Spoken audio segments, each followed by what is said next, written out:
Man, I wish we didn't have to talk about this dumbass, but we have to. Unfortunately, we have to. Robert F. Kennedy Jr. is a moron. He is a grifter. He is a environmental lawyer who eats roadkill and swims in rivers of shit. And now he is in control of health in America. I'm going to take out all the food dye. Okay, man. What about the sugar? I don't know anything about that. Try some of this blue dye fish cleaner. Anyway, so I'm sure you guys have probably already seen this by now. The Trump press conference in regards to what Robert F. Kennedy Jr. is saying that is the contributing factor to children having autism. And it's glorious. We have to watch this. It is, if you haven't seen it already, just be prepared. It's funny as hell. First, effective immediately, the FDA will be notifying physicians that the use of well, let's see how we say that. Acetaminophen. Is that okay? No, it's not okay. Damn dog. If you're going to be out there making a new proclamation, a new rule, a new warning, maybe you should learn how to pronounce the fucking drug. Just saying. Which is basically commonly known as Tylenol. Tylenol, more like Lionel. I'm lying to everybody about Tylenol. I wonder how Tylenol stocks are doing right now. They probably fell through the fucking floor. Jesus Christ, man. During pregnancy can be associated with a very increased risk of autism. A very increase. Big guy, strong guy came up to me with a bottle of Tylenol in his hand and he said, try some of this acetaminophen. Is that okay? Can I have some? So taking Tylenol is not good. All right, I'll say it. It's not good. It's not good. It's not good. For this reason, they are strongly recommending that women limit Tylenol use during pregnancy unless medically necessary. Jesus Christ, man. Seriously, dog. Seriously. If you can't pronounce it, you should not be doing a proclamation on it. So we got this one right here, which is just as disturbing and yet funny at the same time. Donald Trump, you should have been a comedian, my friend. You should have been a comedian. Ago, 1 in 10,000 children had autism. So that's not a long time. And I've always heard, they say a few, but I think it's a lot less time than that. It used to be 1 in 20,000, then 1 in 10,000. And I would say that's probably 18 years ago. And now it's 1 in 31, but in some areas it's much worse than that. If you can. Don, goddamn, man. I don't know how many times people have tried to explain to you and to RFK Jr. and that dipshit bullshit doctor you've got to your left there, Dr. Oz.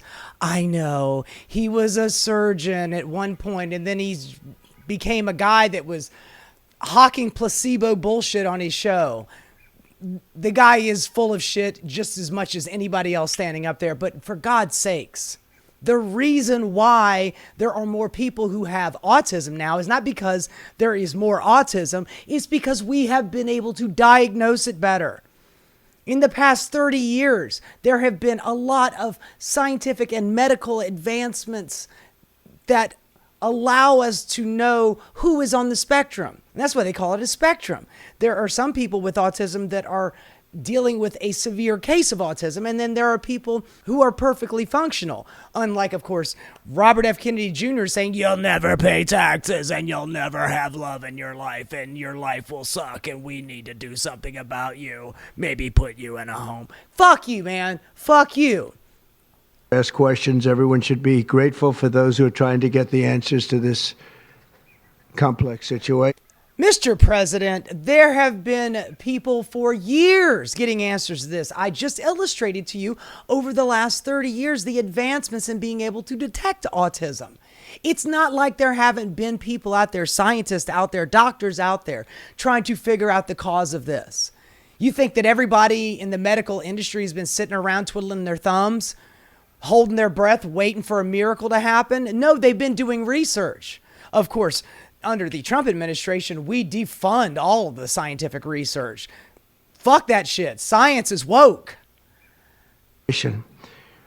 And the first day all of these great doctors behind me were there, I told them, this is what we have to find out. I told them. Because when you go from 20,000 to 10,000. It must be the Tylenol, folks. And then you go to 12. You know there's something artificial. They're taking something. They must be taking something. And by the way, I think I can say that there are certain groups of people that don't take vaccines and don't take any pills that have no autism. That have no autism. No, well, who? Does that tell you something? That's currently, is that a correct statement, by the way? I'm talking out of my ass. Let me hold on and confer with the guy that eats roadkill. There are some studies that suggest that, yeah, with the Amish, for example. The Amish, yeah. Virtually. Yeah, they don't take anything. They don't even drink the blue dye. Stop trying to get me to drink the blue dye, Bobby. I heard none. See, Bobby wants to be very careful with what he says, and he should, but I'm not so careful with what I say. No shit. You have certain groups. The Amish, as an example, they have essentially... You mean the group of people that don't go to the doctor at all because they don't believe in science or medicine? That group? They don't have autism whatsoever? Sure, man. Yeah, that sounds plausible. Let's take a look and see here. Hold on for a second. Let me do a little fact checking here on Trump's spurious claims.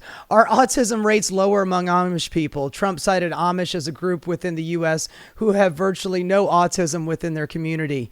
The Amish typically live in a remote communities and refuse to adopt many features of modern life, which can include a suspicion of modern pharmaceuticals. Trump suggested without proving any evidence that a low rate of Tylenol use with the group could have led to a lower rate of autism. There are relatively few studies on autism within the Amish community. Yeah, because they don't let you in. They don't like scientists. They don't like doctors. Duh. Many children are diagnosed in school, but most Amish drop out of school after the 8th grade, around 14 years old. Quote, I think it's very, very unlikely that there are no autistic people among the Amish. Eva Loth, professor of cognitive neuroscience at King's College London, told BBC Verify. Quote, the question is, how many population studies were carried out within the Amish, and are Amish people likely to seek a diagnosis? No, they're not. Now, here he made another statement. The MMR, I think, should be taken separately. This is based on what I feel. There's a rumor, and I love it when he talks about science and his feelings. You know, facts, don't care about your feelings unless it's Donald Trump's feelings, and then it trumps all facts. I don't know if it's so or not that Cuba, they don't have Tylenol because they don't have the money for Tylenol. Of course they have fucking Tylenol. Acetaminophen has been around for decades. Of course they do. I mean, maybe Cuba is not doing great because of the embargo that the United States puts on them. Thanks for that, Joe Biden, for not getting back into that deal that Obama had. But, you know, it's also Trump, too. He doesn't give a shit about Cuba. But he's sitting there talking about a rumor. Why? As the president of the United States, are you up there talking about a fucking rumor? You know what mercury is. You know what aluminum is. Who the hell wants that pumped into a body? And there were... Who's putting mercury and aluminum in their body? I don't know. Ask a Trump supporter who takes ivermectin and hydroxychlorofuckall. Rumors about both of them for a long time. You know, I'm just making these statements from me. I'm not making them from these doctors because... Okay, so Cuba. He heard a rumor about Cuba. Let's take a look-see. Havana, Cuba. Despite what you may have heard recently, and contrary to what U.S. President Donald Trump apparently believes, there is autism in Cuba. For years, the island state-run medical facility has operated clinics to treat Cubans with autism and carry out campaigns to raise awareness for neurological development disorder. Also, they have vaccines there. You know what else? They have a lung cancer vaccine. I mean, maybe if we had a nicer relationship, maybe they could share that with us. But, you also got to remember that a lot of Americans don't like vaccines because they hate woke science. Anyway, for years, the island state-run medical facility has operated clinics to treat Cubans with autism, carried out campaigns to raise awareness of the neurological development disorder. Cuba even offers specialized autism therapies such as swimming with dolphins for foreigners to seek treatment who can pay in badly needed hard currency. But even though information about how Cuba's healthcare system treats autism is available to anyone savvy enough to write Cuba and autism into Google, Trump on Monday made the bizarre false claim that the island's poverty had spared Cubans from the condition. Quote, I mean, there's a rumor. I don't know if it's true or not that Cuba, they don't have Tylenol because they don't have the money for Tylenol. And they have virtually no autism. Okay, tell me that one. Explain that one to me, my feeble brain. Well, let's have a little look-see on this one. I like this quote. They have acetaminophen in Cuba. It's available pretty much everywhere at a negligible cost, as it was genericized eons ago. Of course they have Tylenol. Of course they have acetaminophen.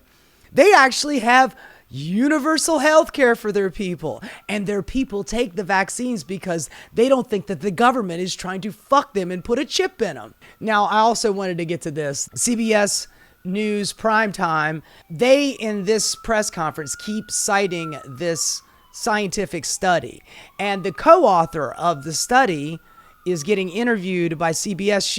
She's a little pissed. She's a little frustrated because Dr. Oz and RFK Jr. are taking her scientific work and twisting it around to suit their narrative.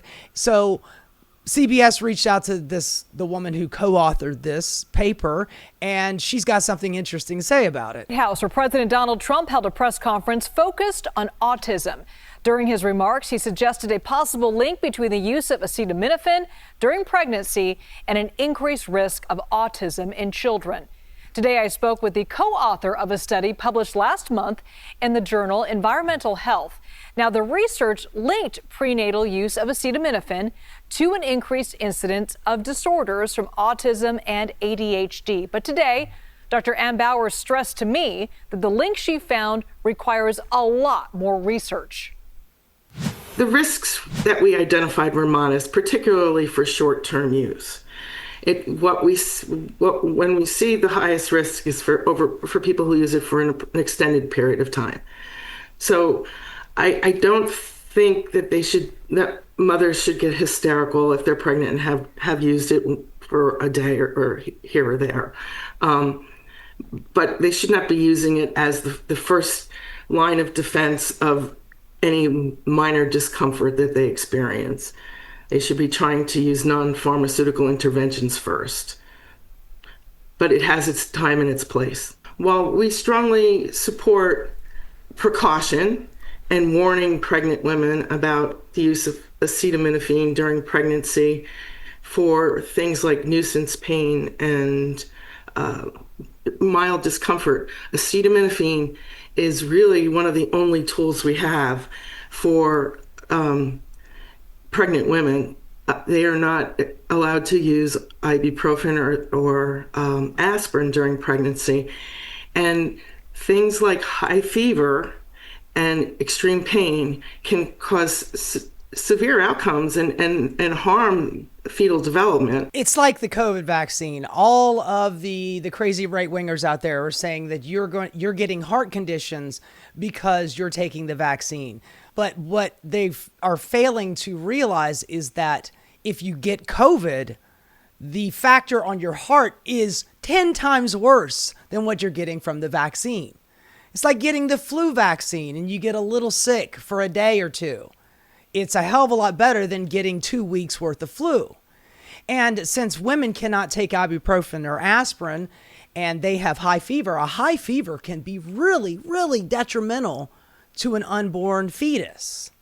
And it is better for the mom to get rid of the high fever, if she has one, using Tylenol. Or, sorry, I don't mean to belittle it, to get rid of it using Tylenol or acetaminophen, rather than just suffering through it, having the fever, and having a deleterious effect on the fetus. That's what this woman is saying. Anyway, look, I am not saying that I don't want more scientific research on the causes of autism. But Donald Trump and RFK and the like are giving the impression that the people who are working on this, who, by the way, are gone now. RFK has gotten rid of pretty much everybody in the fucking CDC, including the director. How are you supposed to be doing scientific research when you don't like scientists and you get rid of scientists? And then coming in, I promised you I was going to have an answer for you in September, and now it's September, I have an answer. I mean, having a deadline on scientific research should tell you everything that you need to know. It's not about the timetable. It's about factual discovery. And he's rushing to get an excuse for Donald Trump. Look, I'm doing something over here. It's Tylenol. Oh, my giddy fucking aunt. I cannot believe we're in the space that we're in right now. Donald Trump out there lying all to everyone. And RFK back there, you want some of my blue dye? I got a cure for it. It's eating roadkill. That's how you're going to fix autism. Anyway, science! Hey guys, thanks so much for watching. If you enjoyed what you saw, please like and subscribe. Keep rocking.